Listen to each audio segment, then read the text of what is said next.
Market. Slate 10, take 1. Since I was a kid, I always was a fan of Batman, and the first time I watched Batman was just, it was a cartoon, and I just saw him leaping from a building, and he was just like a bat, and he looked scary, and I was like, this is actually cool. I didn't know what he was about, but the fact that he jumped from there to a truck, I was like, I'm hooked.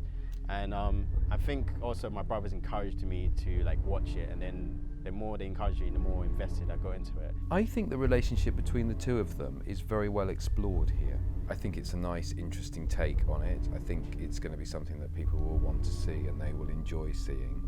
So I think it explores the character between, the relationship between the two of them. I think with a character that's as well known and as recognisable, it's a challenge to sort of put your own spin on things. So I think trying to bring like a unique character perspective to it was one of the challenges. But I've always wanted to sort of just try and take a more introspective look at the character rather than sort of like, fighty action scenes.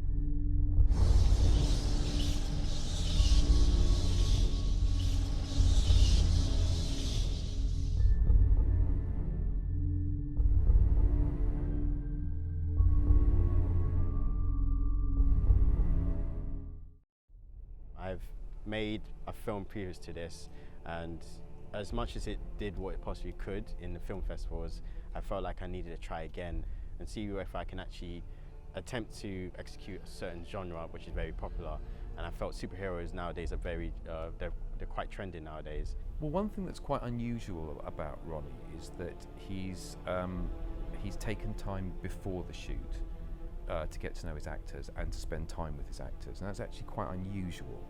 Quite often you will be cast on a self-tape, you will turn up, you will shoot the scene with very little discussion.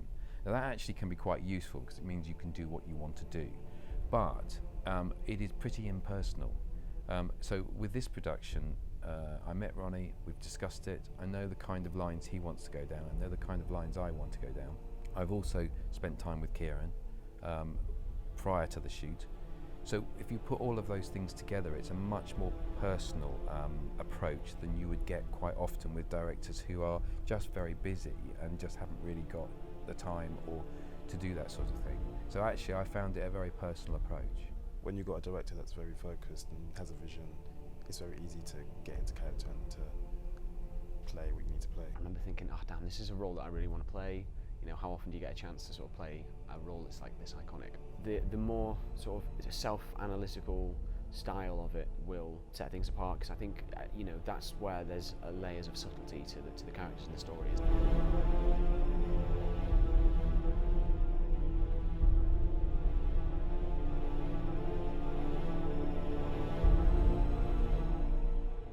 The thing that appeals to me most about Bruce Wayne is that he lives this double life. Nobody knows about half of his entire life, and he has to put on this facade of the rich playboy that doesn't give a crap about anything or anybody else, and that in and of itself would be exhausting. But then on top of that, he's got this whole other side to him that he has to sort of hide away. He's actually deep down, he's a fundamentally good person, but having to live with everybody thinking you're a bit of a dick when actually deep down you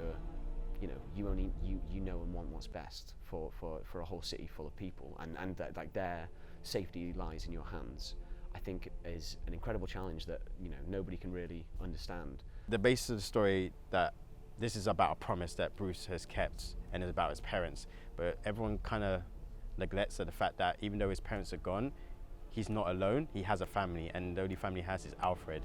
And I think I wanted to portray how important that character was. There's a lovely balance between his formality and his ability to be proper and straight and professional, and that balance between those two is really intriguing, and the writing is lovely, so it's got a lot of potential.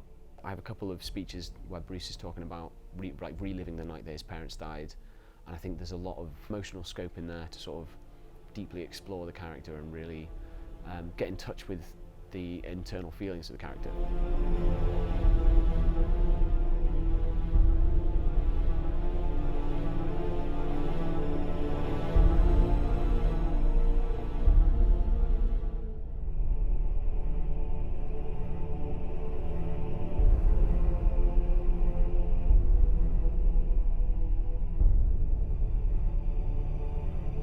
I think it's a nice, interesting take on it. I think it's going to be something that people will want to see and they will enjoy seeing.